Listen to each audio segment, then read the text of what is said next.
कल अरविंद केजरीवाल का बयान सुन करके बड़ी हैरानी हुई कि कोई एक प्रदेश का जो बड़े लंबे समय तक मुख्यमंत्री रहा हो और आम आदमी पार्टी के मुखिया के नाते भी बहुत बड़ी जिम्मेवारी उनके ऊपर है और वो इस प्रकार का बयान देते हैं कि हरियाणा दिल्ली के पानी के अंदर जहर मिला करके दिल्ली को भेज रहा है, दिल्ली के साथ पता नहीं क्या करना चाहता है। इस प्रकार की बातें करके अरविंद केजरीवाल दिल्ली के अंदर एक दहशत का माहौल पैदा करना चाहते हैं। अब अरविंद केजरीवाल जब उनकी लोकप्रियता कम होती है खबरों में बने रहने के लिए और जनता को धोखा देने के लिए और खास करके अब दिल्ली का जो विधानसभा का चुनाव है, इस दिल्ली के विधानसभा चुनाव में अरविंद केजरीवाल लोगों की वोट प्राप्त करने के लिए केवल और केवल अनर्गल बयानबाजी भारतीय जनता पार्टी की हरियाणा की सरकार के खिलाफ कर रहे हैं। ये उनकी बयानबाजी ये हरियाणा की सरकार का अपमान नहीं,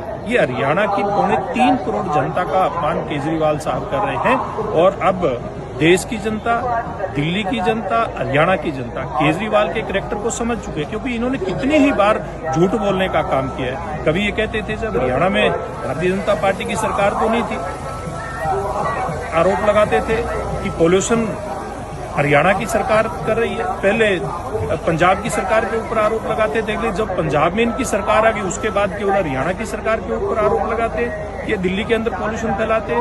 दिल्ली की जनता केजरीवाल साहब आपसे पूरा हिसाब किताब करने वाली है, क्योंकि दिल्ली की जनता ने आपका सारा जो झूठ का और लूट का ड्रामा देख लिया है।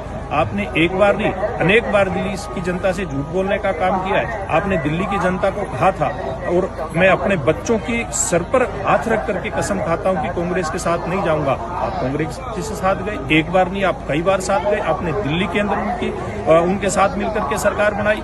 आपने तथाकथित इंडिया अलायंस के साथ मिलकर के आपने चुनाव लड़ा और फिर सब लोगों के ऊपर आरोप लगाते और झूठ बोलते हैं। केजरीवाल साहब, दिल्ली की जनता इन सारी बातों को समझ चुकी है। कभी आप कहते हो कि दिल्ली को प्रदूषण मुक्त करूंगा, लेकिन नहीं हो पाती आपसे। आप कहते हैं कि दिल्ली को गड्ढा मुक्त करूंगा, वो नहीं आपसे हो पाती। आप ये कहते हैं कि 1 साल बाद मैं और सब लोग मिलकर के, दिल्ली की जनता मिलकर के यमुना जी में डुबकी लगाएंगे, आप वो भी नहीं कर पाते। जब सारी की सारी बातों में, सारे वायदों में आप विफल हो जाते हो, तब आप लोगों का ध्यान भटकाने के लिए इस प्रकार का गलत बयानबाजी करते हो। मैं समझता हूं इतना बड़ा आरोप जो दिल्ली के पूर्व मुख्यमंत्री और आम आदमी पार्टी के मुखिया के नाते केजरीवाल साहब आप लगा रहे हैं, आपको दिल्ली की जनता, देश की जनता माफ नहीं करने वाली और खास के हरियाणा की जनता आपको बिल्कुल भी माफ करने वाली नहीं है, क्योंकि आपने हरियाणा की जनता का अपमान किया।